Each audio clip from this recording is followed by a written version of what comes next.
Hello friends, welcome to my YouTube channel learn with Arijit. আশা করছি তোমরা খুব জোর কদমে প্রিপারেশান নিচ্ছ। WBSI এর পরীক্ষা আসন্ন। আজ ম্যাথের 25টি গুরুত্বপূর্ণ কোশ্চেনের একটি সেট করাবো। এটি সেট নাম্বার 5। এর আগে 4টি সেট করানো আছে আমার চ্যানেলে, তোমরা চাইলে দেখতে পারো। এই সেটটি আপকামিং WBSI এবং কনস্টেবল উভয় পরীক্ষার জন্যই খুবই গুরুত্বপূর্ণ। ঠিক আছে, তাহলে চলো শুরু করা যাক। তোমরা এক কাজ করবে, প্রতিটি কোশ্চেন আসার পর তোমরা ভিডিওটা পজ করে নিজেরা আগে করার চেষ্টা করবে। ঠিক আছে, দেখো তোমরা কত তাড়াতাড়ি ওটাকে ক্যাচ করতে পারছো, কত তাড়াতাড়ি সলভ করতে পারছো, এটা আগে দেখবে। ঠিক আছে, তারপরে আমারটা দেখবে। ঠিক আছে, আশা করছি তোমাদের অনেক উপকার হবে। শেষ পর্যন্ত দেখো, অনেক ভালো ভালো কোশ্চেন আছে, অনেক কিছু শিখতে পারবে। ঠিক আছে, তাহলে চলো শুরু করা যাক। ফার্স্ট কোশ্চেন কী আছে? এবিসি একটি সমকোণী ত্রিভুজ যার কোণ বি 90 ডিগ্রি। ঠিক আছে, এ বির ভ্যালু দেওয়া আছে এবং এসির ভ্যালু দেওয়া আছে, বিসির ভ্যালু বের করতে হবে। ঠিক আছে, তাহলে এ বি সি একটি সমকোণী ত্রিভুজ এ বি সি। ঠিক আছে, কোণ বি 90 ডিগ্রি বোঝা গেল। এ বির ভ্যালু কত বলা আছে? x² - 1। এসির ভ্যালু কত বলা আছে? x² + 1। ঠিক আছে, আমাকে বার করতে হবে কিসের ভ্যালু? বিসির ভ্যালু। ঠিক আছে, তাহলে আমরা কী সূত্র জানি? পিথাগোরাসের উপপাদ্য, অতিভুজ square AC square equals two লম্ব স্কোয়ার মানে এবি স্কোয়ার প্লাস ভূমি স্কোয়ার। ঠিক আছে, আমাকে বের করতে হবে কিসের মান? বিসির মান, তাই তো? তাহলে বিসি স্কোয়ার ইকুয়ালস টু কী বলতে পারবো? AC square minus AB square. বোঝা গেল? আচ্ছা, তাহলে এসির ভ্যালু কত? এসির ভ্যালু হলো x² + 1 তার হোল স্কোয়ার, আর এবির ভ্যালু কত? x² - 1 তার হোল স্কোয়ার। এবার আমরা একটা কী সূত্র জানি? 4ab একটা সূত্র আছে। কী সূত্র? 4ab equals to a + b তার whole square minus a - b তার হোল স্কোয়ার। তাহলে দেখো এখানে সেই সূত্র যাচ্ছে। a মানে যদি x² হয় আর b মানে যদি 1 হয়, তাহলে a + b তার whole square minus a - b তার হোল স্কোয়ার, তাই না? তাহলে এটা 4ab হবে। 4ab মানে 4 × x² × 1। তাহলে bc² ইকুয়ালস টু 4x²। তাহলে bc ইকুয়ালস টু কী বলতে পারবো? √4x² মানে 2x। বোঝা গেল? তাহলে অপর বাহু কী হবে? 2x। আশা করছি বুঝতে পেরেছো। নেক্সট কোশ্চেন, কোনো মূলধন 7 বছরে সুদে আসলে 7,100 টাকা, 4 বছরে সুদে আসলে 6,200 টাকা। ঠিক আছে, হয় মূলধন ও সুদের হার কত? ঠিক আছে, করো। তাহলে 7 বছরে কি হয়? সুদ আসল মিলে হয় 7,100 টাকা। ঠিক আছে, মানে অ্যামাউন্ট যেটা। ঠিক আছে, 4 বছরে অ্যামাউন্টটা কত হয়? 6,200 টাকা। ঠিক আছে, তাহলে এর মধ্যেও আসল আছে, তাহলে এর মধ্যেও একবার আসল আছে, আবার এর মধ্যেও একবার আসল আছে, তাই না? তাহলে এটা যদি আমি বিয়োগ করে দিই, তাহলে 3 বছরের সুদটা শুধু পেয়ে যাবো না, কারণ দুটোর থেকেই তো আসল আসল কেটে যাবে। তাহলে 7,100 থেকে 6,200 বাদ দিলে কত থাকে? 900। তাহলে 3 বছরের সুদ পেয়ে গেলাম কত? 900। তাহলে 1 বছরের ইন্টারেস্ট কত বলতে পারবো? 3 দিয়ে ভাগ করে দেবো, 300 টাকা। এই বন্ধু বোঝা গেল? আশা করছি বুঝতে পারছো। কী করলাম? দুটোই সুদ আসল আছে, তাহলে বিয়োগ করে দিলে কী পাবো? 3 বছরের শুধু ইন্টারেস্টটা পাবো, কারণ আসলটা তো বাদ যাচ্ছে। ঠিক আছে, আচ্ছা, তাহলে 1 বছরের ইন্টারেস্ট পেয়ে গেলাম। তাহলে এখান থেকে কী করব? আমি 4 বছরের ইন্টারেস্ট বলতে পারবো না, 4 দিয়ে গুণ করে দিলে 1,200 টাকা। আবার 4 বছরে আমি কী জানি? সুদে আসলে হয় 6,200 টাকা। তার মধ্যে 1,200 টাকা যদি তোমার সুদই দেয়, তার মানে নিশ্চয়ই আসল 5,000 টাকা, এটা আমি বলতেই পারি। 6,200 থেকে 1,200 বাদ দিলে কত হয়? 5,000 টাকা। তাহলে এটা হলো আমাদের প্রিন্সিপাল। ঠিক আছে, এবার কি বের করতে হবে? সুদের হার, আর বের করতে হবে, তাই তো? তাহলে 5,000 টাকার এক বছরে সুদ হচ্ছে কত টাকা? 300 টাকা। তাহলে আর বের করা খুবই সহজ। 300 টাকা 5,000 টাকার কত পার্সেন্ট, সেটা বার করলেই হয়ে যাবে। 10% তো হবে না, 10% হয় 500, তার কম। 500 6% হবে, তাই তো? 5 × 30 মানে 6%। তাহলে কত হবে? 3,000 টাকা 5,000 টাকা 6% হিসাব করলেই বের করে যাবে। এখান থেকে কত হবে? 6% অ্যান্সার হবে আর। ঠিক আছে, তাহলে অপশন নম্বর বি হবে কারেক্ট। বোঝা গেল? নেক্সট দেখো পরের কোশ্চেন কী বলা আছে? 7^12 সংখ্যাটিকে 172 দ্বারা ভাগ করলে ভাগশেষ কত থাকে? 7^12. ঠিক আছে, একে কত দ্বারা ভাগ করতে হবে? 172 দ্বারা। এইরকম অঙ্কের ক্ষেত্রে কি করব? 7-এর পাওয়ারে এমন একটা জিনিস রাখতে হবে, ঠিক আছে, বা এই সংখ্যাটাকে এমন একটা জিনিস বানানোর চেষ্টা করতে হবে যাতে 172 বা তার মাল্টিপল দিয়ে ভাগ যায় বা তার কাছাকাছি যায়। মানে ধরো 7^, এটাই কী লিখতে পারি? 2 দিয়ে তো এটা 2-এর মাল্টিপল তো না, 3-এর মাল্টিপল এটা, তাই না? তাহলে 3 দিয়ে যদি আমি আলাদা করে দিই, 3 × 4 = 12, 3 × 2 = 6, 7, 8, 27, 3 × 27। এটাকে লিখতে পারি না 7^3 × 4^9। ঠিক আছে, এটাকে আবার কী লিখতে পারি? 7^3 ⁴ × 4^9 লিখতে পারি। ঠিক আছে, আচ্ছা, 7-এর কিউব কত? 343। তাহলে 343/429 লিখতে পারি সংখ্যাটাকে।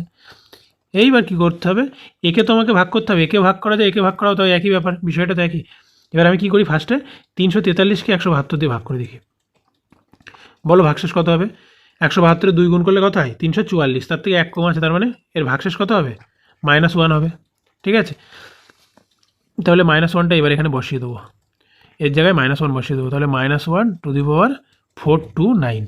এর 429 কি একটা বিজোড় সংখ্যা, তাহলে -1 বিজোড় বিজোড় মানে কি, আলটিমেটলি এটা কী হবে? -1ই হবে। বোঝা গেল? তার মানে এর থেকে কী বোঝা যাচ্ছে যে 172 দ্বারা ভাগ করলে ভাগশেষ হবে -1। ঠিক আছে, তাহলে -1 মানে কি, এটাকে আবার কী লেখা যায়? 172 - 1 মানে 171 লেখা যায়। ঠিক আছে, -1 ভাবে লেখা যাবে না। ঠিক আছে, যেটা দ্বারা ভাগ করতে হবে তার থেকে 1 বাদ দিয়ে দিতে হবে, 1 কমিয়ে দিতে হবে, হয়ে যাবে। তাহলে অ্যান্সার কত হবে এখানে? 171 হবে। আশা করছি বুঝতে পেরেছ। যদি মনে করো বুঝতে অসুবিধা হচ্ছে যে ভাগশেষ কী করে নির্ণয় করতে হয়, এই প্রসিডিওরগুলো ঠিকঠাক জানো না, তাহলে আমাকে কমেন্ট করো, আমি একটা ছোটো ভিডিও বানিয়ে দেবো। খুব একটা কঠিন ক্লাস না, ছোটো ক্লাস, হয়তো 10-15 মিনিটের একটা ক্লাস হবে কি 20 মিনিটের ক্লাস হবে, আমি শিখিয়ে দেবো। ঠিক আছে, নেক্সট পরে অঙ্ক আসা যাক। কী আছে? দুটি সমান মাপের নিরেট অর্ধগোলক যাদের ব্যাসার্ধ 21 সেমি দ্বারা একটি নিরেট গোলক তৈরি করা হলো, তাই তো? তাহলে নতুন গোলকের ব্যাসার্ধ কত? দুটি সমান মাপের নিরেট অর্ধগোলক, ভালো করে পড়বে কিন্তু, অর্ধগোলক, হ্যাঁ, গোলক না কিন্তু। তাহলে সমান মাপের নিরেট অর্ধগোলক, এই দুটো নিরেট অর্ধগোলক। ঠিক আছে, কী করা হয়েছে? যাদের ব্যাসার্ধ 21 সেমি, এদের ব্যাসার্ধ বলা আছে কত? 21 সেন্টিমিটার, তাই তো? আচ্ছা, কী করা হয়েছে? এই দিয়ে একটি নতুন গোলক তৈরি করা হলো। আচ্ছা, এর ব্যাসার্ধ বের করতে বলেছে, ধরো এর ব্যাসার্ধ আর, তাহলে আয়তন সমান করে দিতে হবে। তাহলে এর সূত্র কি, এর আয়তনের সূত্র কি? 4/3 πr3। এটা হলো গোলকের আয়তনের সূত্র। তাহলে 4/3 πr3 ইকুয়ালস টু, আর অর্ধগোলকের আয়তনের সূত্র কি? এর অর্ধেক। এর অর্ধেক মানে কি? 2 দিয়ে 4 কাটলে 2, তাই তো? তাহলে 2/3 πr3 মানে কত? 21 কিউব। ঠিক আছে, দুটি সেম অর্ধগোলক, তাহলে ইন্টু 2 করে দিলাম। ঠিক আছে, কারণ দুটোর আয়তন তো সমান হবে। তাহলে এখান থেকে আর এর মান কী করে বের করবে? দেখো এখানে 2 দুগুণে 4, 4/3 আর পাই, এদিক থেকে 4/3, এদিক থেকে 4/3 পাই কাটা যাচ্ছে। তার মানে r কিউব ইকুয়ালস টু 21 কিউবই হচ্ছে, মানে আলটিমেটলি r ইকুয়ালস টু কত হচ্ছে? 21ই হচ্ছে। ঠিক আছে, বা এরকম জিনিস একটা বলতে পারো যে একটা অর্ধবৃত্ত আর একটা অর্ধবৃত্তের উপরে যদি চাপিয়ে দিই, তাহলেই তো এটা একটা একই হয়ে যাবে, নিরেট অর্ধবৃত্ত, বা সম্পূর্ণ অর্ধবৃত্ত তো হবে না, সম্পূর্ণ গোলক হয়ে যাবে, তাই তো? সেম অর্ধবৃত্ত একটার উপরে একটা চাপিয়ে দিলে একটি গোলক হয়ে গেল, তাহলে ব্যাসার্ধ তো আলটিমেটলি একই থাকলো, তাই না? আর তো আরই থাকলো, বিষয়টা হলো এরকম। ঠিক আছে, যাই হোক, নেক্সট কোয়েশ্চেন। খাঁটি দুধের দাম 16 টাকা প্রতি লিটার। জল মেশানোর পর একজন দুধওয়ালা এটিকে 15 টাকা প্রতি লিটার হিসাবে বিক্রি করেন এবং 25% লাভ করেন। ঠিক আছে, তিনি কী অনুপাতে দুধের সাথে জল মিশিয়েছেন? ঠিক আছে, অনেকভাবেই করা যায় এটা, আমি কীভাবে করি, অ্যালিগেশন দিয়ে করি। ঠিক আছে, আচ্ছা, আগে একটা জিনিস বলো, জল মেশানোর পর 15 টাকা প্রতি লিটার হিসেবে বিক্রি করেছেন, মানে জল মেশানো দুধের বিক্রয় মূল্য কত? 15 টাকা, তাই তো? তাহলে জল মেশানো দুধের ক্রয় মূল্য কী করে বের করবো? 25% তার লাভ হয়েছে, 25% মানে কত? 1/4, তাই তো? তাহলে সিপি টু এসপির অনুপাত কত হবে? সিপি যদি 4 হয়, 4 টাকা 1 টাকা লাভ হয়েছে, মানে এসপি কত? 5 টাকা।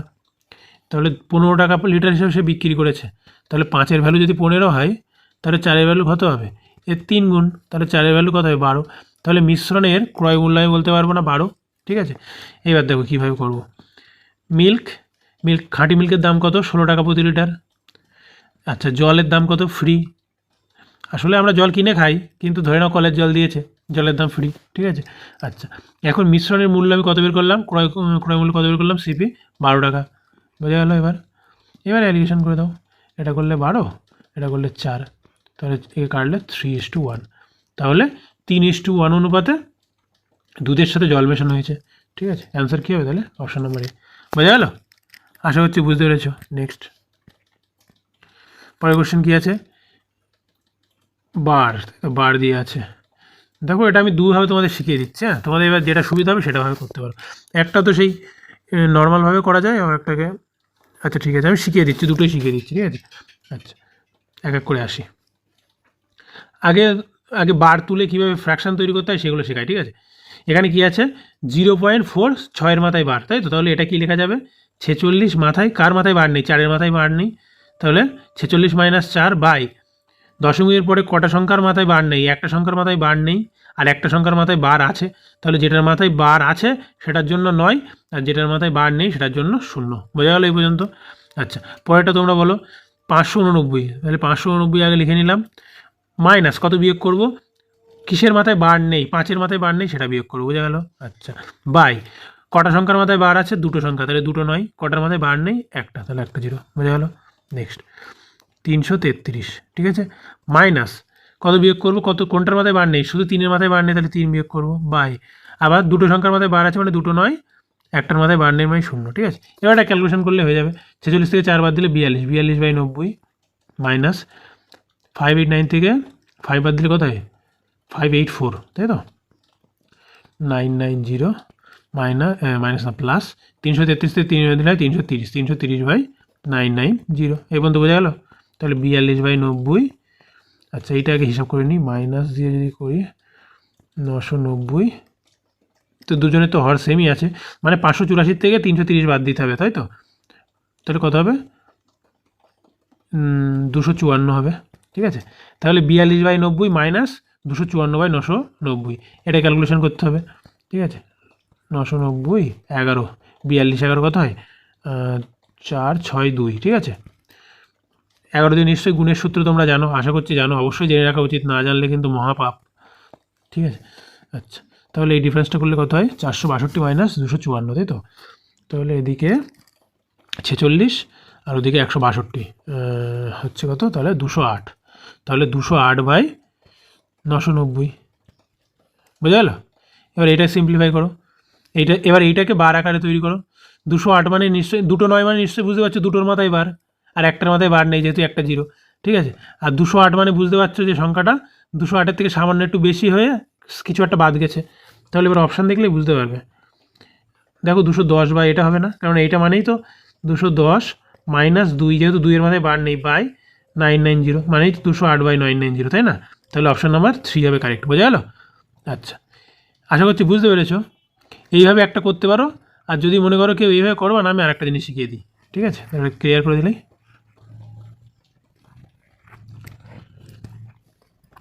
আরেকটা জিনিস শিখিয়ে দিই।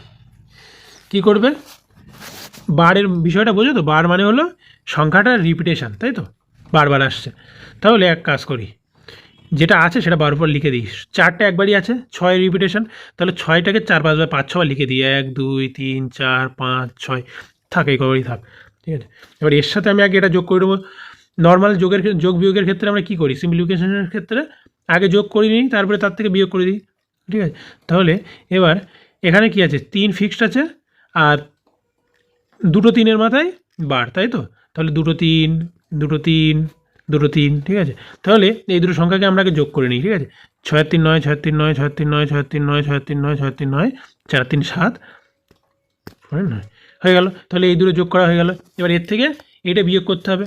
এটা কি করে বিয়োগ করবো, 0 বসে গেল, 5-এর মাথায় বার নেই মানে 5 বসে গেল। আচ্ছা, 8 9-এর মাথায় বার আছে, তাহলে 8 9 রিপিটেশন হবে, 8 9 8 9 8 9, ঠিক আছে, এটা বিয়োগ করবো। ঠিক আছে, তাহলে 9 থেকে 9 বিয়োগ করলে 0, 9 থেকে 8 বিয়োগ করলে 1, 9 থেকে 9 বিয়োগ করলে 0, ঠিক আছে, 9 থেকে 8 বিয়োগ করলে 1, 9 থেকে 9 করলে 0, 9 থেকে 8 বিয়োগ করলে 1, 5 থেকে 7 বিয়োগ করলে কত, 2, ঠিক আছে, 0। তাহলে এটা দেখেই বোঝা যাচ্ছে না, 0.2, তারপরে 10 10 10 এরকম রিপিটেশন হচ্ছে, তাই না? তাহলে এখান থেকে আমি কী বলতে পারবো, এটা মানে 0.210 তার বার। বোঝা গেল? তাহলে অপশান নাম্বার 3 হবে কারেক্ট। দেখো বুঝতে পারলে কি না? ওইভাবে যদি না করতে চাও ওইভাবেও করতে পারো, তাও দেখবে উত্তর মিলে যাবে। বোঝা গেল? নেক্সট কোশ্চেনে আসা যাক। পরের কোশ্চেন কী আছে, 25টি সংখ্যার গড় 50, প্রথম 13টি সংখ্যার গড় মান 40 এবং শেষ 13টি সংখ্যার গড় মান 60। যদি 13তম সংখ্যাটিকে বাদ দেওয়া হয় তাহলে অবশিষ্ট সংখ্যাগুলির গড় কত? ঠিক আছে, সিম্পল অঙ্ক, একদম সহজ। প্রথমে 25টা সমষ্টি বের করে নাও, 25 × 50 করলে কত হয়, 5 25 125, তাহলে 1250, তাই তো, এটা বেরিয়ে গেল সমষ্টি। আচ্ছা, প্রথম 13টার সমষ্টি বের করে নাও, 13 × 40 কত হয়, 520। পরে 13টার সমষ্টি বের করে নাও, 13 × 60 কত হয়, 5 × 20 6 78 780, ঠিক আছে, তাহলে এই দুটোকে যোগ করে দাও, 0 8 2 10 0 হাতে 1 7 5 12 1 13, তাহলে টোটাল যোগ করলে হচ্ছে 1300, মানে প্রথম 13টি আর শেষ 13টি এদের সমষ্টি যোগ করলে হচ্ছে 1300, তাই তো। তাহলে প্রথম 13টির মধ্যেও 13তম পদ আছে, শেষ 13টির মধ্যেও 13তম পদটা রয়েছে, ঠিক আছে। টোটাল সংখ্যা তো 25, 26 তো আর না, তাই তো। তাহলে 13তম পদটা এতেও আছে, এতেও আছে। তাহলে 1300 থেকে 1250 যদি আমি বাদ দিই, তাহলে আমি 13তম পদটা পেয়ে যাবো না। 1300 থেকে 1250 বাদ দিলে কত হয়? 50। তাহলে বলতে পারবো কি 1300তম পদটা কত? 50। কী বার করতে পেরেছে? যদি এবার বলেছে যে 13তম সংখ্যাটি যদি বাদ দেওয়া হয় তাহলে অবশিষ্ট সংখ্যার গড় কত। তাহলে 25টি সংখ্যার সমষ্টি কত ছিল? 1250। তার থেকে 13তম সংখ্যা বাদ দিয়ে দিলাম, তাহলে হলো কত এখন সমষ্টি? 1200। তাহলে টোটাল সংখ্যা কত হলো? আগে ছিল 25টা, একটা সংখ্যা 13তম সংখ্যা বাদ দিলাম, মানে এখন টোটাল সংখ্যা হলো কত? 24টা। তাহলে 1200/24, এটা করলেই হয়ে যাবে। কত হয়? 5 24 120, তার মানে 50। তাহলে অ্যান্সার কী হবে এখন? অবশিষ্ট সংখ্যার গড় 50। আশা করছি বুঝতে পেরেছ। নেক্সট কোশ্চেনে আসা যাক। কী বলা আছে? দুজন প্রার্থীর মধ্যে একটি নির্বাচনে একজন প্রার্থী প্রদত্ত ভোটের 35% অর্জন করেন এবং অন্য প্রার্থীর কাছে 1296 ভোটে পরাজিত হন, ঠিক আছে। আচ্ছা, যদি কোনো অবৈধ ভোট না থাকে, মানে যে কটা ভোট আছে সবই বৈধ ভোট, তাহলে মোট ভোটের সংখ্যা কত? ঠিক আছে। তাহলে একজন 35% পেয়েছে, মানে যদি কোনো অবৈধ ভোট নেই, তাহলে অপরজন কত পেয়েছে? 100 - 35, মানে 65% পেয়েছে। তাহলে একজন 35, একজন 65, তাহলে এদের ডিফারেন্স কত বলো? 30% না? তাহলে এই ডিফারেন্সটা কত? 1296। বোঝা গেল? কেন বলেছে অন্য প্রার্থীর কাছে 1296 ভোটে হেরেছে? তাহলে এই 30% ভোট আর একজন বেশি পেয়েছে, তাহলে সেই বেশি পাওয়া ভোটটাই কত? কিসের সঙ্গে সমান? 1296। তাহলে 30%-এর ভ্যালু যদি 1296 হয়, তাহলে 100%-এর ভ্যালু কত বের করলেই হয়ে যাবে। সহজ অঙ্ক একদম, তাই না?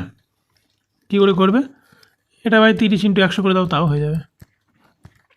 0 0 কাটলা, 3 দিয়ে কাটলে কত হয়? 3 4 12, 3 3 9, 3 2 6, তাহলে 4320 হবে অ্যান্সার। 4320, option number D.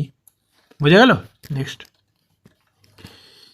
কী আছে? একটি ঘড়ির নির্ধারিত মূল্য ছিল 720 টাকা।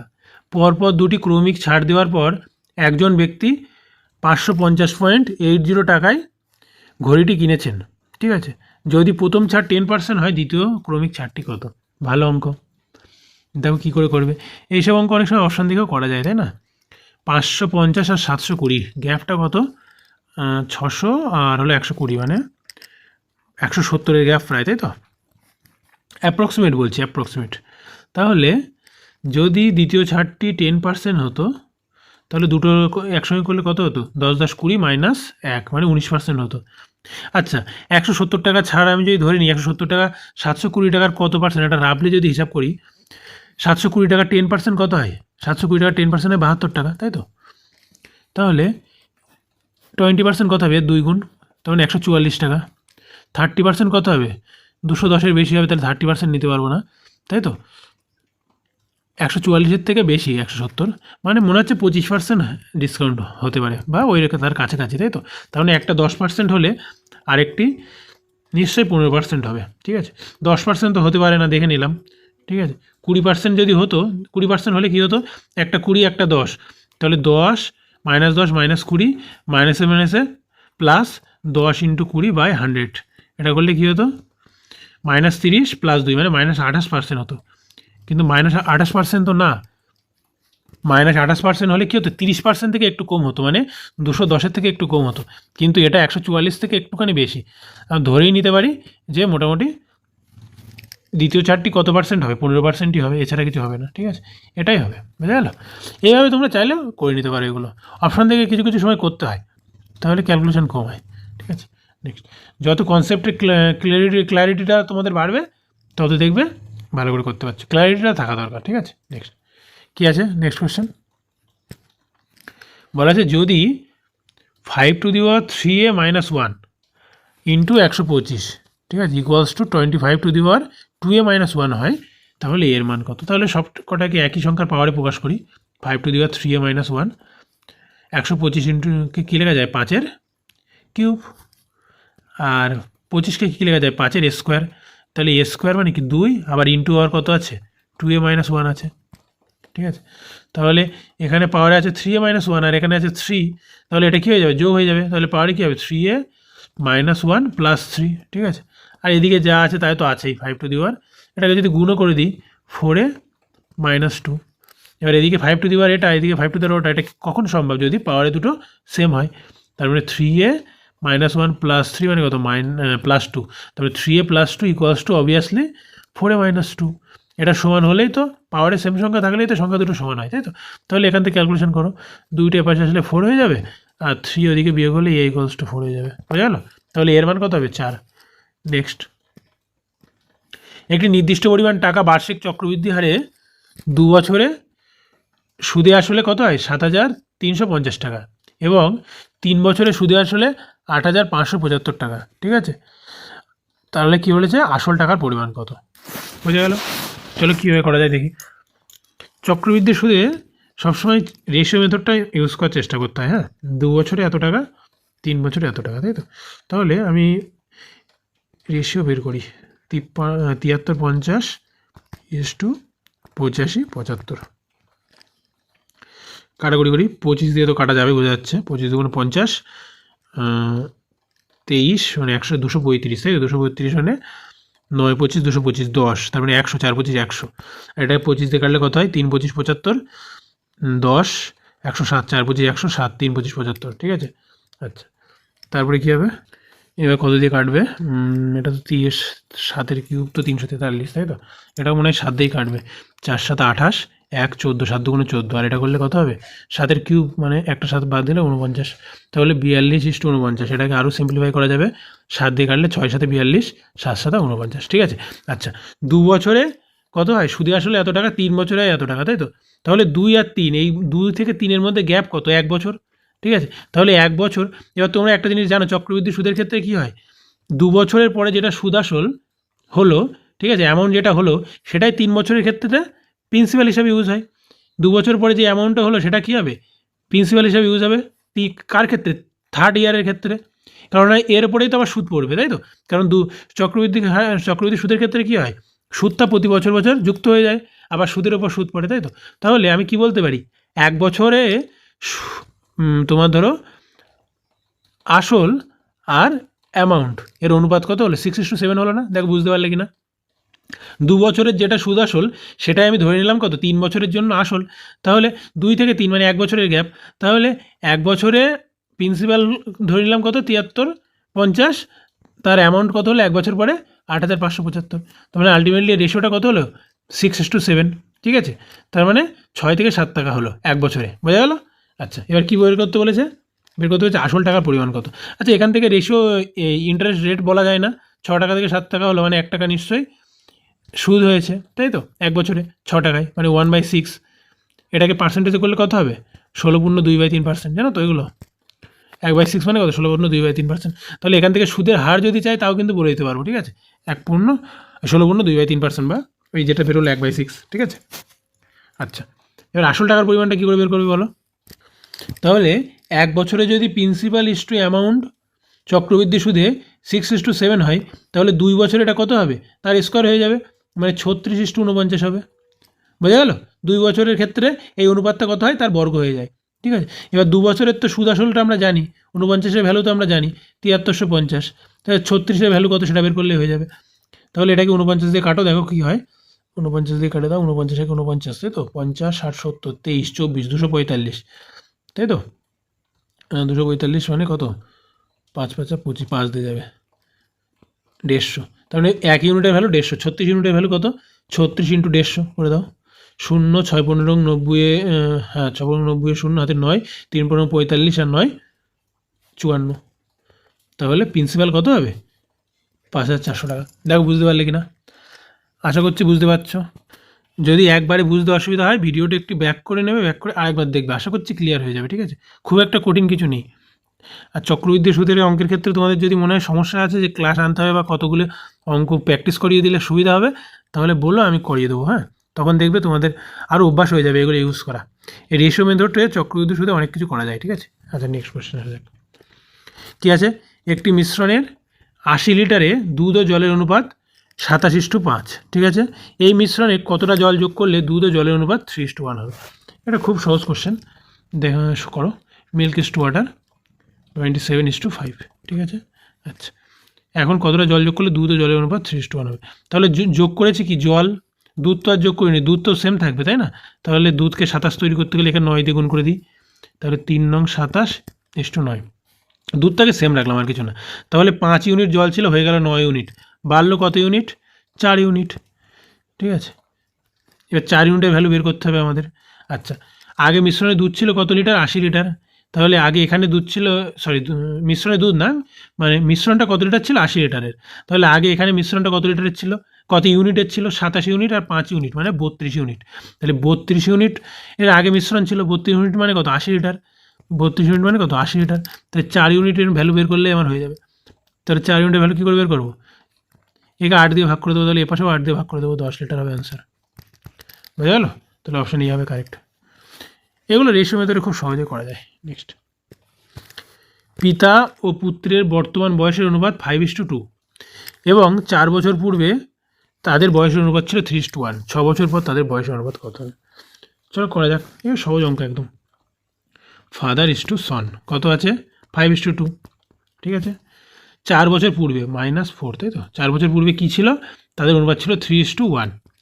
আচ্ছা, বয়সের ক্ষেত্রে সবসময় কী বলেছি? গ্যাপ সমান করতে হবে। এর গ্যাপ কত? 5 থেকে 2 মানে এর গ্যাপ 3, আর এর গ্যাপ কত? 3 - 1 মানে এর গ্যাপ হলো 2। তাহলে আমাকে সবসময় গ্যাপ সমান করতে হবে, কেননা কে কার থেকে কত বড়। ধরো তুমি তোমার বাবার থেকে 20 বছরের ছোট, তাহলে যতই তোমাদের দুজনের বয়স বাড়ুক তোমাদের সেই 20 বছরের গ্যাপটা সবসময় থেকেই যাবে, তাই না? আচ্ছা, যাই হোক, এটা আমি অ্যাজ ফার এক্সাম্পল বললাম, ওটার কোনো মানে নেই। ঠিক আছে, যাই হোক, তাহলে এই গ্যাপ সমান করার জন্য কী করতে হবে? এখানে 2 দিয়ে গুণ করতে হবে আর এখানে 3 দিয়ে গুণ করতে হবে, তাহলে গ্যাপ 6 হয়ে যাবে। ঠিক আছে, এখানে 2 দিয়ে গুণ করলে কত হবে? 10:4। এখানে 3 দিয়ে গুণ করলে কত হবে? 9:3। বোঝা গেলো? এখন দেখো গ্যাপ দুটোতেই 6 আছে, গ্যাপটাকে সমান করতেই হবে আগে। এইবার দেখতে হবে কী হলো। আচ্ছা, এখন আছে 10:4। 4 বছর পূর্বে ছিল 9:3, তাহলে বেড়েছে কত ইউনিট করে? এখানে 1 ইউনিট, এখানেও 1 ইউনিট বেড়েছে, তাহলে 1 ইউনিটের ভ্যালু কত? 4 বছর। এই পর্যন্ত বোঝা গেল? এখানে 1 ইউনিট বেড়েছে, আবার 1 ইউনিটের মানে কত? 4 বছরের গ্যাপ। ঠিক আছে, তাহলে এখন বয়স কত ওদের বলে দিতে পারবো না। 10-এর ভ্যালু 40 আর 4-এর ভ্যালু 4 × 4 = 16। বলেছে 6 বছর পর তাদের বয়সের অনুপাত কত হবে? তাহলে 40 + 6 মানে কত? 46, আর 16 + 6 মানে কত? 22। তাহলে 46:22, এটাকে সিম্পলিফাই করলে কত হবে? 23:11। তাহলে 6 বছর পর তাদের বয়সের অনুপাত কত হবে? 23:11। Option number B. বোঝা গেল? নেক্সট, 4 + x² y² +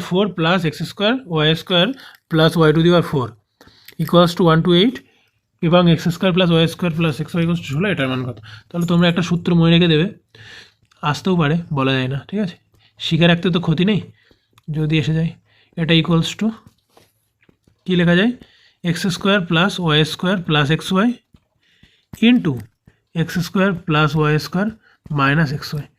সিম্পল সূত্র, এটা জানলে অঙ্কটা করতে 1 সেকেন্ড টাইম লাগবে, এটা না জানলে অঙ্কটা হয়তো ছেড়েই চলে আসবে, পারবেই না। তাহলে এটা 128 বলেই দিয়েছে, এটার ভ্যালু বলে দিয়েছে 16, এটার ভ্যালু বের করতে হবে, ধরো কে, এটার ভ্যালু বের করতে হবে। তাহলে 128/16 কত হবে? 8। অপশন নম্বর এ। বোঝা গেল? নেক্সট, একজন ব্যক্তি 10 মিটার/সেকেন্ড বেগে এ থেকে বি পর্যন্ত ভ্রমণ করেছিল এবং x কিমি/ঘন্টা বেগে বি থেকে এতে ফিরে এসেছিল। যদি তার গড় গতিবেগ 45 কিমি/ঘন্টা হয়, তাহলে x এর ভ্যালু কত? গড় গতিবেগের তো ডিস্টেন্স যদি সেমই থাকে, ডি থাকে, গড় গতিবেগের তোমরা একটা সূত্র তো অবশ্যই জানো, 2xy/x + y। ঠিক আছে, এটাকে কাজে লাগালেই হয়ে যাবে। তবে এখানে একটা খেলা আছে, সেটা কি? পরীক্ষার সময় এইগুলো কিন্তু সবথেকে বেশি ইম্পর্টেন্ট। 10 মিটার/সেকেন্ড, ভুল করে যেন এখানে 10 ইউজ করে কাটাকুটি করে যেন এক্সের মান বের করতে যাবে না। ঠিক আছে, তাহলে কিন্তু অপশানে দেখবে সেটাও হয়তো থাকতে পারে। ঠিক আছে, তাহলে কিন্তু 0 পেয়ে যাবে। পরীক্ষার হলে বের করে বাইরে বেরিয়ে হয়তো বলবে এটাকে আমার ঠিক আছে, কিন্তু যখন অ্যান্সার কি দেবে বা যখন অ্যানালিসিস দেখবে তখন দেখবে এটা ভুল গেছে। বোঝা গেল? আচ্ছা, পরীক্ষার হলে কিন্তু এই একক ফেককগুলো একটু ভালো করে দেখতে হবে। তাহলে 10 মিটার/সেকেন্ডকে আগে কিমি/ঘন্টায় করে নিই, কী করতে হবে? 18/5 দিয়ে গুণ করতে হবে, তাই তো? তাহলে 5 × 2 = 8, 10 মানে 8 × 2 = 36, 36 কিমি/ঘন্টা হয়ে গেল। কিমি/ঘন্টা থেকে মিটার/সেকেন্ড করতে গেলে 5/18, আর মিটার/সেকেন্ড থেকে কিমি/ঘন্টা করতে গেলে 18/5। ঠিক আছে, এইবার বসিয়ে দাও, 2 × 36 × x একটা, তাই তো? 36 + x, আর গড় বেগ কত হয়েছে? 45। এইবার ক্যালকুলেশন করলে হয়ে যাবে। 9 দিয়ে কাটলে 4 নং 36, 9 দিয়ে কাটলে 5 নং 45, তাই তো? তাহলে 4 × 2 = 8x, তার এদিকে 36 × 5 + 5x। এই যে না, এই যে 36 × 5, এটা না কষ্ট করে গুণ করতে যাবে না, সবসময় ক্যালকুলেশনের শেষে কাটাকুটি এই গুণ করবে, ঠিক আছে? গুণ আকারে রেখে দাও, হয়তো গুণ আকারেই কাটাকুটি হয়ে যাবে। আচ্ছা ঠিক আছে, 5x এর পাশে আসলে কত হবে? 8x - 5x 3x। তাহলে 3x = কত? 36 × 5। এই দেখো 36কে 3 দিয়ে কাটা যাচ্ছে। এবার তুমি যদি এখানে 36 × 5 গুণ করে দিতে, 36 × 5 করলে কত হয়? 30 × 5 150, আর 5 × 30 মানে 180।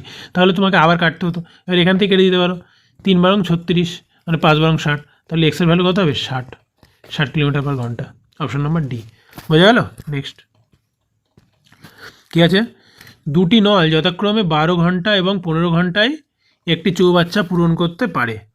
উভয় নল যদি 4 ঘন্টা খোলা থাকার পর প্রথম নলটি বন্ধ করা হয়, তবে দ্বিতীয় নলটি চৌবাচ্চাটি পূর্ণ করতে কত সময় নেবে? ঠিক আছে, তাহলে করো। কীভাবে করবে? দুটি নল 12 আর 15, তাই তো? তাহলে 12 15, তাহলে এদের এলসিএম কত হবে? 4 15 60। ঠিক আছে, তাহলে 12 দিয়ে ভাগ করলে 60কে কত? 5 12 60, আর এটাকে 15কে 60 দিয়ে ভাগ করে 60কে 15 দিয়ে ভাগ করলে 4। তাহলে একটার এফিসিয়েন্সি 5, একটার এফিসিয়েন্সি 4। ঠিক আছে, এবার হচ্ছে উভয় নল 4 ঘন্টা খোলা থাকার পর, তাহলে উভয়ের এফিসিয়েন্সি কত? 5 আর 4 যোগ করলে 9 হলো। তাহলে 9 এফিসিয়েন্সি নিয়ে ওরা 4 ঘন্টা খোলা ছিল, তার মানে 36 ইউনিট ভরে গেছে। ঠিক আছে, বন্ধ থাকার পর দ্বিতীয় নলটি বাকি চৌবাচ্চায় পূর্ণ করতে কত সময় নেবে? তাহলে টোটাল 60, তার মধ্যে 36 ইউনিট ভরে গেছে। এই এলসিএমটাকে আমি কী ধরে নেবো? এলসিএমটাকে সবসময় ধরে নিতে হয় চৌবাচ্চাটার আয়তন, ঠিক আছে, বা ভলিউম। তাহলে টোটাল 60, তার মধ্যে 36 ইউনিট 4 ঘন্টায় ভরে গেছে, তাহলে বাকি থাকে কত? 60 - 36 কত হয়? 24। তাহলে 24 ইউনিট বাকি আছে। এখন 24 ইউনিটটা কে ভরাবে? দ্বিতীয় নলটি ভরাবে। দ্বিতীয় নলের এফিসিয়েন্সি কত? 4। তাহলে 24/4 কতক্ষণ লাগবে দ্বিতীয় নলের? 6 ঘন্টা। তাই তো চেয়েছে নাকি? উভয় নল 4 ঘন্টা খোলা থাকার পর প্রথম নলটি বন্ধ করা হয়, তবে দ্বিতীয় নলটি বাকি চৌবাচ্চা পূর্ণ করতে কত সময় লাগবে? ঠিক আছে, তাহলে অপশান কী হবে? সি হবে কারেক্ট। বোঝা গেল? নেক্সট পরেরটা কী আছে? 12 15 11 13 17 11 13 ডাটার গড় ও মধ্যকের যোগফল কত? ঠিক আছে, তাহলে গড় কী করে বের করবে? যোগ করে কতগুলি ডেটা আছে সেটাতে ভাগ করে দিলে গড় পেয়ে যাবে, তাই না? তাহলে কতগুলি ডেটা আছে দেখে নাও। 1 2 3 4 5 6 7 8 9, 9টা ডেটা, মানে এনের মান হলো 9। ঠিক আছে, আচ্ছা এবার গড় বের করার জন্য কী হতো? যোগ করতে হবে, তাই তো? তাহলে সবার আগে 10 10 10 আছে, তাই তো? তাহলে 90 তো আছেই, প্লাস 5 আর 2 7 রেখে 8 8 আর 3 11 11 আর 7 18 19 20 21 22 23 24 25 26 27। তাহলে 90 যোগ 27 কত হবে? 117। তাহলে যোগফল 117, 9 দিয়ে ভাগ করে দেবো, এন তো 9, টোটাল সংখ্যা টোটাল 9টি, তাহলে 117/9 এটা করলে কত হবে? 9 13 117, তাই তো? নামটা যেন সবার মুখস্থ থাকে, নামটা মুখস্থ না থাকলে কিন্তু স্পিড কমে যাবে। ঠিক আছে, তাহলে গড় পেয়ে গেলাম, বা অ্যাভারেজ কত পেয়ে গেলাম? এভিজি অ্যাভারেজ কত পেয়ে গেলাম? 13। বের করতে হবে কিসের মান? মধ্যকের মান। মধ্যক মানে কি? Middle term. তাহলে 9টি যদি পদ থাকে তার মিডিল টার্ম কত হবে? n+1/2, মানে 9 + 1 মানে 10/2, মানে ফিফথ টার্ম। তাহলে এর যে ফিফথ টার্ম হবে সেটা হবে মধ্যকের মান। ঠিক আছে, কিন্তু কখন? এমনভাবে কি ফিফথ টার্ম আমি বলে দিতে পারবো না। আমাকে ফার্স্টে কী করতে হবে? এটাকে ইনক্রিজিং অর্ডারে সাজিয়ে নিতে হবে, তাই তো? কটা 11 আছে? 2টো 11। কটা 12 আছে? 2টো 12। কটা 13 আছে? 2টো 13। আর সাজানো লাগবে কেন? কারণ ইনক্রিজিং অর্ডারে তো সাজাতে হবে। আমি দেখো মধ্যম ফিফথ টার্ম পেয়েই গেছি, 1 2 3 4 5, ফিফথ টার্ম কত? 13। আর সাজানো লাগবে না। বোঝা গেল? তাহলে গড় কত বেরোলো? গড় বেরোলো 13, আবার মধ্যকে বেরোলো 13। তাহলে 13 + 13 কিসের ভ্যালু বের করতে বলেছে? এদের যোগফল, মানে 26 হবে অ্যান্সার। বোঝা গেল? Option number A. নেক্সট পরেরটি কী আছে? একটা ডিআই আছে, চলো করা যাক। কী দেওয়া আছে? বলা আছে নিম্নে প্রদত্ত রৈখিক তালিকাটি 4টি বস্তুর ক্রয় মূল্য ও বিক্রয় মূল্যকে প্রদর্শন করে। ঠিক আছে, কস্ট প্রাইসকে এরকম দাগ আর সেলিং প্রাইসকে ডটেড দিয়ে দেখানো হয়েছে। ঠিক আছে, কী বলা আছে? এম এবং এন এর গড় বিক্রয় মূল্যের সাথে পি এবং কিউ এর গড় ক্রয় মূল্যের অনুপাত কত? করো সহজ। এম আর এন এর গড় বিক্রয় মূল্য, তাই তো? বিক্রয় মূল্য সেলিং প্রাইস কোনটা? এটা। তাহলে 400 আর 650 কত হয়? 1050। এর সাথে কিসের অনুপাত বলেছে? পি এবং কিউ এর গড় ক্রয় মূল্য, তাই তো? পি এবং কিউ এর গড় ক্রয় মূল্য 600 আর 900, 9 6 1500। এটা হিসাব করলে হয়ে যাবে। কত দিয়ে কাটবে? 5 দিয়ে যদি কাটি, 5 2 10, 5 1 5 আর 5 দিয়ে কাটলে 30। তারপর 3 দিয়ে কাটলে 3 7 21, 3 10 30, তাহলে 7:10 আছে, এই তো অপশন নম্বর সি। বুঝে গেল? নেক্সট পরেরটা কী আছে, এ একটি কাজে 3/4 অংশ 12 দিনে করতে পারে এবং বি অবশিষ্ট কাজ 5 দিনে শেষ করতে পারে। ঠিক আছে, এ ও বি একসাথে কাজটি কত দিনে শেষ করবে? তাহলে করো, কীভাবে করা যায় দেখা যাক।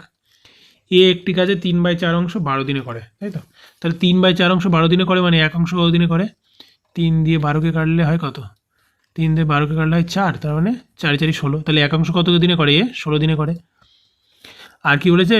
অবশিষ্ট বি অবশিষ্ট অংশ 5 দিনে করে, তাহলে 3/4 যদি 12 দিনে করে, 3/4 12 দিনে করে, এটা বুঝতে পারো তো কী করে করলাম? 3 দিয়ে 12কে কাটলাম 4, আর 4টাকে 2কে গুণ করে দিলাম, মানে 16, তাহলে 1 ইউনিটের ভ্যালু কত হয়ে গেল? 1 ইউনিট কত দিনে করে? 16 দিনে।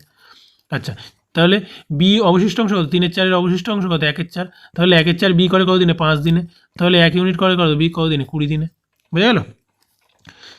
তাহলে 20, ঠিক আছে।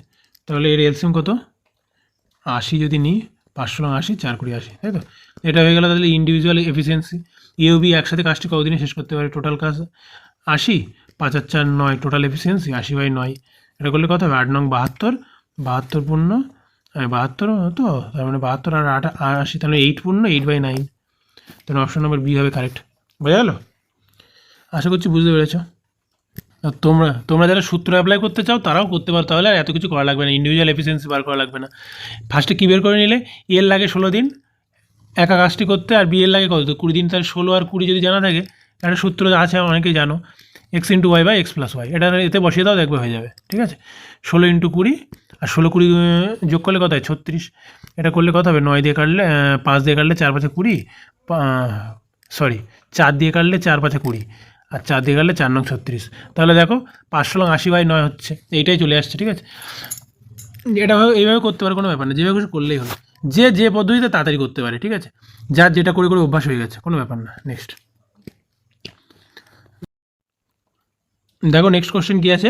8 cot θ = 6, তাই তো? তাহলে এটার ভ্যালু কত? তাহলে কী করে করবে? আগে কেটে নিই, 2 দিয়ে কাটলে 3 2 6, 2 দিয়ে কাটলে 4 2 8, ঠিক আছে। তাহলে আর cot θ মানে কি? cos θ/sin θ, তাই তো? তাহলে cos θ/sin θ = 3, আর এ পাশে 4টাকে যদি ভাগ করে দিই তাহলে 3/4, cos θ/sin θ রেশিও বেরোলো এটা। ঠিক আছে, এবার কী করবে? এখানে যেখানে cos থাকবে সেখানে 3 বসিয়ে দেবে, যেখানে sin থাকবে সেখানে 4 বসিয়ে দেবে। ঠিক আছে, তার মানে কিন্তু একদমই মনে করে নেবে না যে cos θ মানে 3 আর sin θ মানে 4, ঠিক আছে? তা কিন্তু নয়। কেন? কারণ sin θ আর cos θ ভ্যালু কিন্তু 1 আর -1 থেকে কম বেশি হতে পারে না। ঠিক আছে, সাইনের গ্রাফ কীরকম হয়? এরকম হয়, এর ম্যাক্সিমাম ভ্যালু হয় +1 আর মিনিমাম ভ্যালু হয় -1। ঠিক আছে, এটা কিন্তু রেশিও, এটা কিন্তু মনে করবে না যে cos θ মানে 3 আর sin θ মানে 4। এর মানটা বসিয়ে দাও, তাহলে উপরে কী আছে? যোগ, তার মানে 4 3 7, আর নিচে কী আছে? sin - cos, মানে 4 - 3 মানে 1, তাহলে এর অ্যান্সার কী হবে? 7/1 মানে 7। বোঝা গেল? হোয়ারএস এই অঙ্কটা যদি এরকম করে দিত, sin + cos -1 sin - cos +2, এটার ভ্যালু কত?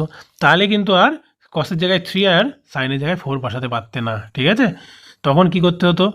তখন সাইন আর কসের এক্স্যাক্ট ভ্যালু বসাতে হতো। ঠিক আছে, সেটা কীভাবে করবে দেখিয়ে দেবো, আর দেখিয়েই দিই।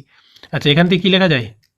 cos/3 = সাইনটাকে উপরে তুলে দিলাম, sin/4 এরকম লেখা যায়। ঠিক আছে, এইটাকে লেখা যায় 1/√3² + 4²। তাহলে 3² + 4² করলে কত হয় বলো? 3 3 9, 4 4 16, 16 আর 9 25, মানে 1/25 মানে কত? 1/5। আলটিমেটলি এখান থেকে কি বলা যায় যে কসের ভ্যালু একবার এটার সঙ্গে যদি এটা সমান করি তাহলে কি বলতে পারো? কসের ভ্যালু 3/5, আর একবার এর সঙ্গে যদি এটা সমান করি তাহলে কি বলতে পারো? সাইনের ভ্যালু 4/5। ঠিক আছে, এইবার এই অঙ্কের ক্ষেত্রে দেখো সাইন + cos sin - cos, মানে তলায় যে 5টা তোমার থাকছে সেটা ওপরের থেকেও কমন যাচ্ছে, নিচের থেকেও কমন যাচ্ছে, কাটাকুটি যাচ্ছে, ওই জন্য আমি 3 আর 4 ডাইরেক্ট ভ্যালু বসাচ্ছি, আমি 5টার কাজে লাগাচ্ছি না। কিন্তু যখন কোশ্চেন এরকম দেওয়া থাকবে যে sin + cos -1 sin - cos +2, মানে আমি বলতে যাচ্ছি যখন ধরো এর মধ্যে একটা সংখ্যা টংখ্যা ইত্যাদি দিয়ে দিল, ঠিক আছে, তখন কিন্তু তোমাদের এইটা করতে হবে, নাহলে কিন্তু হবে না। ঠিক আছে, cos/something = sin/something = কী করতে হবে? 1/√, ওই দুটোর বর্গের যোগফল। ঠিক আছে, এবার একবার কসের সঙ্গে এটাকে সমান করতে হবে, একবার সাইনের সঙ্গে এটাকে সমান করতে হবে, তাহলে সাইন আর কসের এক্স্যাক্ট ভ্যালু পেয়ে যাবে। বোঝা গেল? আশা করছি বুঝতে পেরেছো। তবে এরকম হয়তো নাও দিতে পারে, আবার দিতেও পারে, কিছু বলার নেই। ঠিক আছে, যদি মনে করে কোশ্চেন কঠিন করবো এইভাবে দিয়ে দেবে, কিন্তু মান হয়তো এমনভাবে উত্তর দিয়ে দেবে যে তোমরা যেটা ভুল করবে সেটাই হবে। ঠিক আছে, যাই হোক, পরের কোশ্চেন আসে দেখ। একটি চোঙের উচ্চতা হলো সেই চোঙের ভূমির ব্যাসার্ধের 2 গুণ। ঠিক আছে, কোনো সমস্যা নেই। তারপর কি বলেছে, একটা চোঙ আমি আগে এঁকে নিই। হ্যাঁ, চোঙ এঁকে নিলে সুবিধা হবে। এই যে চোঙ, সুন্দর দেখে একটা চোঙ এঁকে নিলাম। ঠিক আছে, আচ্ছা, কি বলেছে, একটি চোঙের উচ্চতা, এটা হলো চোঙের হাইট, সেই চোঙের ভূমির ব্যাসার্ধের 2 গুণ, তাই তো? এই হলো ব্যাসার্ধ, ভূমির ব্যাসার্ধ, এটা আর, তাহলে উচ্চতা এইচ, ভূমির ব্যাসার্ধের 2 গুণ মানে 2r, বোঝা গেল? আচ্ছা, চোঙের ভূমির ক্ষেত্রফল 154 সেমি স্কোয়ার, তাহলে এটার ক্ষেত্রফল কত? 154 সেমি স্কোয়ার, বোঝা গেল? সেই চোঙের বক্রপৃষ্ঠের ক্ষেত্রফল কত? বক্রপৃষ্ঠের ক্ষেত্রফল মানে কোনটা? এই যে ব্যাকা যে অংশটা, ওপর থেকে নিচ পর্যন্ত ব্যাকা যে অংশটা, এর ক্ষেত্রফল। বক্রপৃষ্ঠের ক্ষেত্রফলের সূত্র কী হয়? 2πr ইন্টু এইচ, বোঝা গেল? আচ্ছা, এইবার এখান থেকে কি বলা আছে, যে চোঙের ভূমির ক্ষেত্রফল, চোঙের ভূমি কি? একটা সার্কেল, একটা বৃত্তকার অংশ, তাই না? তাহলে πr স্কোয়ার বৃত্তের ক্ষেত্রফল আমরা জানি, তাহলে πr স্কোয়ারের ভ্যালু কত বলা আছে? 154, বোঝা গেল? আচ্ছা, এখান থেকে আর এর ভ্যালু বের করে নাও, 22/7 into R square equals to 154, 22 দিয়ে কাটলে এটা কত হবে? 7, তাই তো? তাহলে আর স্কোয়ার ইকুয়ালস টু কত হবে? 7 এ পাশে গুণ হয়ে যাবে, মানে 49, মানে আর ইকুয়ালস টু কত হবে? 7। এবং তো বোঝা গেল, এখানে 22/7 আর স্কোয়ার আর 154 পাশে আর এর ম্যানটা ফার্স্টে বের করে নাও। ঠিক আছে, আর ইকুয়ালস টু 7 হয়ে গেল। তাহলে এইচ ইকুয়ালস টু কী বলতে পারবো? 2 ইন্টু আর মানে কত? 2 ইন্টু 7 মানে 14, 2 ইন্টু 7 একাই থাক, অসুবিধা নেই। আমাকে কী বলেছে? চোঙের বক্রপৃষ্ঠের ক্ষেত্রফল কত? তাহলে 2 পায়ের মান 22/7, আর এর মান কত? 7, এইচ এর মান কত? 2 ইন্টু 7। ঠিক আছে, তাহলে এখান থেকে 7 কেটে দিলে, একটা জিনিস এখান থেকে অপশান থেকে টেস্ট করতে পারো, সেটা হলো যেহেতু এখানে 22 আছে, তাহলে উত্তর আমার 11 মাল্টিপল হবে। এখানে যেটা 11 মাল্টিপল সেটা হয়ে যাবে অ্যান্সার। 6 আর 3 9, 9 মাইনাস 5 শূন্য হচ্ছে না, হবে না। এটা যোগ করলে হয় 5, 5 মাইনাস 6 শূন্য হচ্ছে না, হবে না। 6 6 12, 12 মাইনাস 1 11, 11 মানে 11 মাল্টিপল এটা হতে পারে। ঠিক আছে, 6 4 10, 10-এর থেকে 8 বাদ দিলে কত হয়? 2, এটাও 11 মাল্টিপল না, এটা হতে পারে না। তাহলে সি হবে একমাত্র, কারণ এটাই একমাত্র 11 মাল্টিপল। এইভাবেও চেক করতে পারো, গুণ করে দেখাই আমি। 2 2 4, 4 7 28, তাহলে 28 ইন্টু 22, আবার এই দুইটা এর সাথে গুণ করে দিই, তাহলে 56 ইন্টু 11, তাহলে 11-এর সাথে 56 গুণ করলে কী হয়? 6 বসে যাবে, 6-এর পাশ 11 যোগ করে 1 বসতে হবে, আর 5-এর সাথে 1 যোগ করে 6 হয়ে যাবে। ঠিক আছে, 616, বোঝা গেল? নেক্সট, নিচের মধ্যে কোনটি সবচেয়ে বড়? ঠিক আছে, দেখো, এরকম যদি অঙ্ক পরীক্ষা এসে যায়, তোমরা হয়তো হয় সময় লাগাবে বেশি, বা ছেড়ে দিয়ে চলে যাবে। ঠিক আছে, যদি সঠিক পদ্ধতি জানা না থাকে। নর্মালি কী করে? হর সমান করতে হয়, হর সমান করে যার লবে বড় আসে সেটাই বড় হয়ে যায়, এটা নর্মালি করতে হয়, তাই তো? কিন্তু এখানে হর সমান করা বললে সমান করা, তলায় সব কটা বড় বড় প্রাইম নাম্বার, 47 49, প্রাইম নাম্বার না, ধরো মৌলিক সংখ্যা, 47 49 53 57। ঠিক আছে, তাহলে এখানে একটা জিনিস ভালো করে লক্ষ্য করো, 41/47 এর গ্যাপ কত? 6, 43/49 এর গ্যাপ কত? 6, তারপর 47/53 এর গ্যাপ কত? 6। ঠিক আছে, তারপরে 51/57 এর গ্যাপ কত? 6। তাহলে সব কটার গ্যাপ কী আছে? সমান না, লব আর হরের গ্যাপ। ঠিক আছে, যদি লব ও হরের সব গ্যাপ সমান হয়, যেটির লব বড় হবে, যেটির লব বড় হবে সেটিই হবে বড় সংখ্যা, বোঝা গেল? তাহলে এর মধ্যে সবথেকে লব বড় কার? 51, তাহলে ডি হবে সবথেকে বড় সংখ্যা। আর সবথেকে ছোট সংখ্যা কোনটা হবে? এ হবে সবথেকে ছোট সংখ্যা, বোঝা গেল? আশা করছি বুঝতে পেরেছ। নেক্সট, 1125, ঠিক আছে, মানে 1125 মিটার দীর্ঘ একটি বৃত্তাকার ট্রাকের ওপর দিয়ে রাহুল এবং রবি একই দিকে একই সময় একই বিন্দু থেকে 36 কিলোমিটার পার ঘন্টা ও 54 কিলোমিটার পার ঘন্টা বেগে গতিতে যাত্রা শুরু করে। ঠিক আছে, এ একটা সার্কুলার পথ, ঠিকঠাক হলো না, দাঁড়াও, আচ্ছা ধরে নাও এটা একটা সার্কুলার পথ। যাই হোক, এবার কি বলেছে, এ একটা বিন্দু, একই বিন্দু থেকে রাহুল এবং রবি দুজনেই একই দিকে, ঠিক আছে, একই সময়ে যাত্রা শুরু করে। একজনের বেগ কত? 36 কিলোমিটার পার ঘন্টা, একজনের বেগ 54 কিলোমিটার পার ঘন্টা। আর বৃত্তাকার ট্রাকটা কত? 1125 মিটারের ট্রাক, সার্কেলটা মানে এর পরিধিটা। ঠিক আছে, দৌড় শুরু হওয়ার পর প্রথমবারের জন্য তারা কত সময় পর দেখা করবে? ঠিক আছে, তাহলে এরা যেহেতু একই দিকে যাচ্ছে, একই অভিমুখে যাচ্ছে, এদের আপেক্ষিক বেগ কী হবে? বিয়োগ হয়ে যাবে। যদি বিপরীত অভিমুখে যেত তাহলে কী হতো? যোগ হয়ে যেত। তাহলে এদের আপেক্ষিক বেগ কত? 54 - 36, ঠিক আছে? 54 - 36 করলে কত হবে? এদিকে হলো 14 আর ওদিকে 4, 18, তাই তো? 18, এটা হয়ে গেল ওদের আপেক্ষিক বেগ। এবার কি বলেছে? প্রথমবারের জন্য তারা কত সময় পর দেখা করবে। তাহলে টোটাল ডিস্টেন্স কত? 1225। এর আপেক্ষিক বেগ দিয়ে ভাগ করে দিলেই আনসার পেয়ে যাব। কিন্তু এখানে একটা ব্যাপার আছে, কি? এখানে মিটার আছে, এখানে সেকেন্ড আছে, সেকেন্ডে উত্তর চেয়েছে, কিন্তু এখানে বেগ আছে কিলোমিটার পার ঘন্টা। তাহলে 18 কিলোমিটার পার ঘন্টা মানে কত? 5/18 দিয়ে যদি গুণ করে দিই তাহলে 5 মিটার পার সেকেন্ড না? ঠিক আছে, তাহলে 5 দিয়ে ভাগ করবো, তাহলে সেকেন্ডে উত্তর পেয়ে যাবো। এটাকে 5 ভাগ করলে কত হয়? 5 দুগুণে 10, 1 11 12, তাই তো? তাহলে 5 দুগুণে 10 আবার 25, 5 5 25, তাহলে 225 সেকেন্ড। বোঝা গেল? আশা করছি বুঝতে পারছো। এই অঙ্কটা কিন্তু আরেকভাবে আসতে পারে, সেটাও আমি বলে দিই একটু। হ্যাঁ, দুইভাবেই তোমরা নোট করে নেবে, ঠিক আছে? একটা কি বলতে পারে? একটা বলতে পারে যে তারা প্রথমবারের জন্য কত সময় পর দেখা করবে, তখন হবে কি 1125/5 যেটাতে ভাগ করলে। আর যদি বলে তারা প্রথমবারের জন্য, ঠিক আছে, কত সময় পর আবার স্টার্টিং পয়েন্টে মিট করবে, এখানে মিট করবে, যদি এটা বলে তখন কি করতে হয় বলো তো? যদি ধরো বৃত্তাকার, এই যে বৃত্তের পরিধিটা ধরো এল, ঠিক আছে, আর একজন মনে করো এক্স বেগে দৌড়চ্ছে আর একজন মনে করো ওয়াই বেগে দৌড়চ্ছে, ঠিক আছে, তখন যদি বলে যেখানে শুরু মানে স্টার্টিং পয়েন্টে মিট করবে, তখন কি করতে বের করতে হয়? তখন এই টাইমটা কী করে বের করতে হয়? Time equals to LCM of L/X, L/Y, ঠিক আছে? তখন কিন্তু এইভাবে বের করতে হয়, ঠিক আছে? L/X এবং L/Y এর এলসিএম বের করতে হয়। তাহলে বলতে পারবো কি যে স্টার্টিং পয়েন্টে কখন মিট করবে। বোঝা গেল? আশা করছি বুঝতে পেরেছো। সার্কুলার ট্র্যাকের এই দুরকম যদি কোশ্চেন আসে তোমরা পারবে, ঠিক আছে? নেক্সট কোশ্চেন আসা যাক। দেখো এখানে কি বলা আছে? 35 জনের একটি দলে 23 জন কফি পছন্দ করে, 24 জন চা পছন্দ করে। প্রত্যেক ব্যক্তি কমপক্ষে একটি পানীয় পছন্দ করে, উভয় পানীয় কতজন ব্যক্তি পছন্দ করে? ঠিক আছে, তাহলে কি করে করবে? সহজ অঙ্ক, ভেন ডায়াগ্রামের সাহায্যে করতে পারো, ঠিক আছে? মনে করো এটা কফি, এটা টি, তাহলে 23 জন কফি পছন্দ করে মানে কি? কফির এরিয়া কতটা? এটা 23 জন, ঠিক আছে? আচ্ছা, চা পছন্দ করে 24 জন, তাহলে চা মানে কোনটা? টি মানে কোনটা? এটা, তাই তো? তাহলে এটা 24 জন, তাই তো? তাহলে টোটাল যদি আমি যোগ করে দিই তাহলে কত পাবো? 47। এই 47-এর মধ্যে এই কমন এরিয়াটা দুবার হিসাব করা হয়ে গেছে, তাই তো? এবার টোটাল লোক কত? 35, ঠিক আছে? আর এখানে কি 47 হিসাব করা হয়ে গেছে মানে কি? এই এরিয়াটা দুবার হিসাব করা হয়ে গেছে, তাহলে 47 থেকে 35 যদি আমি বাদ দিই তাহলে ওই এরিয়াটায় কতজন আছে সেটা পেয়ে যাবো, ঠিক আছে? কত হবে এটা বাদ দিলে? 12 জন হবে। তাহলে এই কমন এরিয়াটায় কতজন আছে?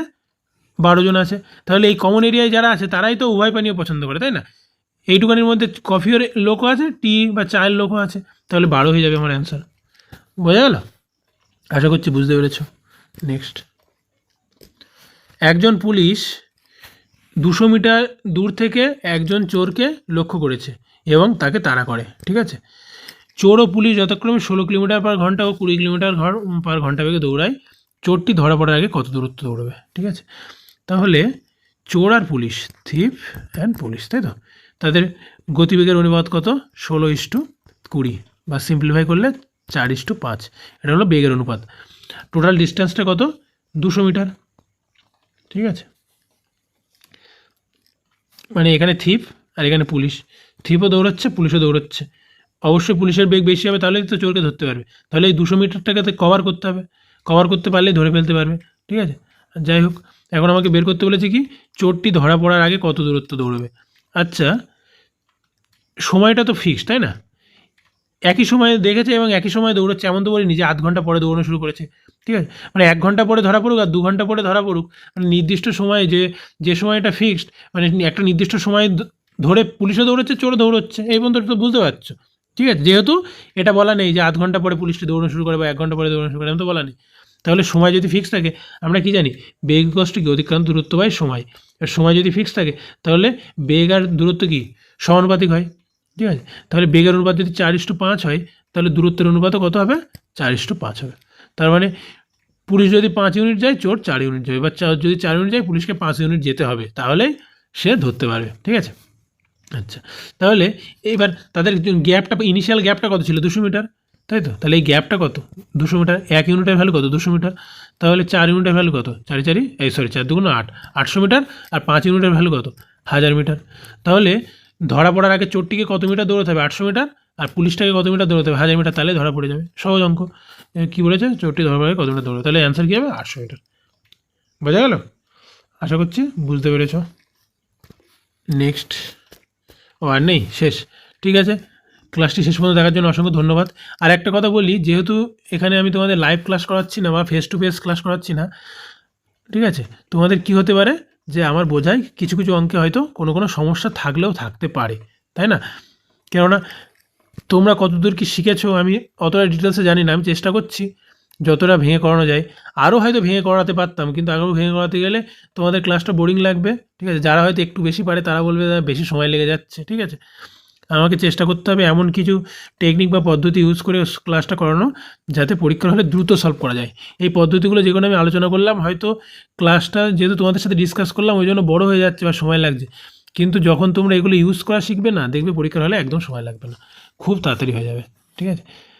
যাই হোক, ক্লাসটা নিয়ে যদি কারোর কোনো সমস্যা থাকে বা কোনো কোশ্চেনে, পার্টিকুলার কোশ্চেনে যদি কোনো সমস্যা থাকে বা আমার করাতে গিয়ে যদি কোনো সিলি মিস্টেক হয়ে গিয়ে থাকে, ঠিক আছে, যেহেতু এই ক্লাসটা আমি তোমাদের সামনে মানে ফেস টু ফেস করছি না, হয়তো কোনো ভুল ভ্রান্তি হয়ে যেতে পারে, তোমরা কমেন্ট করো, আমি তার রিপ্লাই দিয়ে দেবো, ঠিক আছে? ভালো লাগলে অবশ্যই লাইক ও সাবস্ক্রাইব করো। আমি নেক্সট দিনে আরও বেটার কন্টেন্ট আনবো, যেগুলো তোমাদের আপকামিং পরীক্ষার জন্য খুবই হেল্প করবে, ঠিক আছে? থ্যাংক ইউ সবাইকে, গুড লাক।